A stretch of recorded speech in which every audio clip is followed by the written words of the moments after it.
ప్రభుత్వం వచ్చి 2 సంవత్సరాలు పూర్తవుతా ఉంది.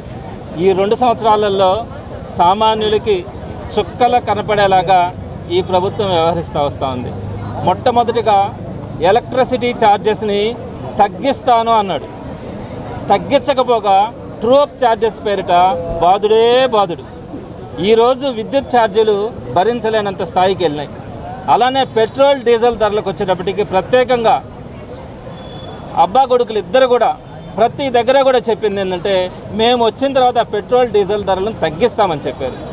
ఈరోజు తగ్గించకపోగా భారతదేశంలో ఏ రాష్ట్రంలో కూడా లేనట్లుగా ఆంధ్రప్రదేశ్లో అత్యధికంగా డీజిల్ కూడా 100 రూపాయలు దాటింది. పెట్రోల్ అయితే ఇంచుమించుగా 120 రూపాయల దాకా చేరింది. ఎక్కడ దేశంలో ఏ రాష్ట్రంలో కూడా లేనటువంటి విధంగా ఈరోజు ఆంధ్ర రాష్ట్రంలో పెట్రోల్ డీజిల్ ధరలు పెరిగాయి. ఈ విధంగా నిత్యావసర ధరలు కానీ అలానే గ్యాస్ కానీ ప్రతి ఒక్కటి కూడా రేట్లు పెంచడం, ఆర్టిఫిషియల్ డిమాండ్ క్రియేట్ చేయడం, అసలు వస్తువే లేదు మీరు ఎంతకైనా కొనాల్సిందే అనేటువంటి పరిస్థితి అక్కడ గ్యాస్ విషయంలో కానీ పెట్రోల్ డీజిల్ విషయంలో కానీ ప్రతి దాంట్లో కూడా ఈ ప్రభుత్వం సామాన్యులను ఎంత మోసం చేస్తూ ఉందన్నది అందరికి కూడా అర్థమవుతా ఉంది. అలానే తల్లికి వందనం కానీ ఆడబిడ్డ నిధి కానీ పెన్షన్స్ కానీ ప్రతి ఒక్కటి కూడా నేను పెంచి అందరికీ కూడా ఇస్తానని చెప్పినటువంటి ఈ ప్రభుత్వం వచ్చిన తర్వాత వాటన్నిటిని కూడా కోతలు కోసినటువంటి పరిస్థితి. ఆడబిడ్డ నిధి గురించి అయితే ఆడబిడ్డ నిధి ఇస్తే ఈ రాష్ట్రాన్ని అమ్ముకోవాలా అని చెప్పినటువంటి పరిస్థితి. ముందుగా మీకు తెలియదా? ముందుగా మీకు హామీ ఇచ్చి మోసం చేసేటప్పుడు మీకు తెలియదా? మరి ఆ రోజు హామీ ఇచ్చి మోసం చేసి చేయూత ఆసరా లాంటి పథకాలు కూడా ఎగ్గొట్టి మీరు ఇస్తానన్న ఆడబిడ్డ నిధి కూడా ఇవ్వకుండా ఈరోజు వాళ్ళందరూ కూడా చీప్ లిక్కర్లు మాత్రం, బెల్ట్ షాపులు మాత్రం, మద్యం దుకాణాలు మాత్రం ఇంటి దగ్గర కూడా ఒకటి పెట్టి డోర్ డెలివరీ ఇచ్చి వారి మంగళసూత్రాలు కూడా అమ్ముకొని వాళ్ళ భర్తలు కానీ ఈరోజు తాగుబోతులు చేసినటువంటి పరిస్థితి ఈ కూటమి ప్రభుత్వంలో కనిపిస్తుంది. కానీ గతంలో ఏ ప్రభుత్వంలో కూడా మనం చూసుండం. ఇలాంటి అరాచక ప్రభుత్వానికి మద్దతుగా ఈరోజు సామాన్య ప్రజలు కూడా వైఎస్ఆర్సీపీ చేస్తున్నటువంటి నిరసన కార్యక్రమాలకు హాజరు కావడం కూడా జరిగింది.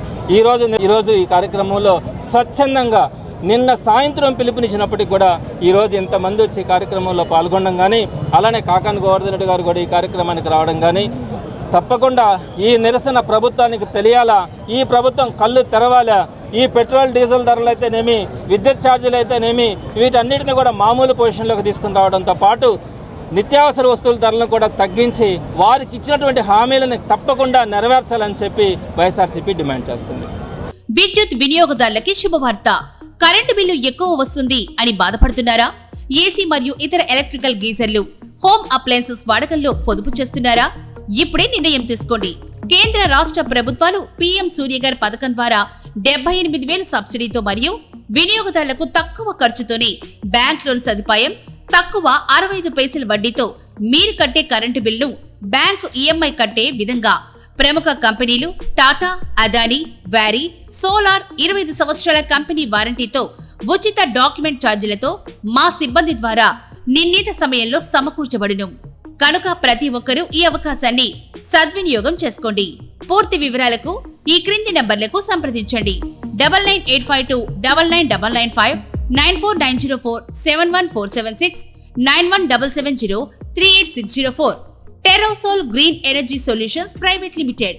ఆంధ్రప్రదేశ్ అన్ని జిల్లాల్లో అందుబాటులో ఉన్నాయి.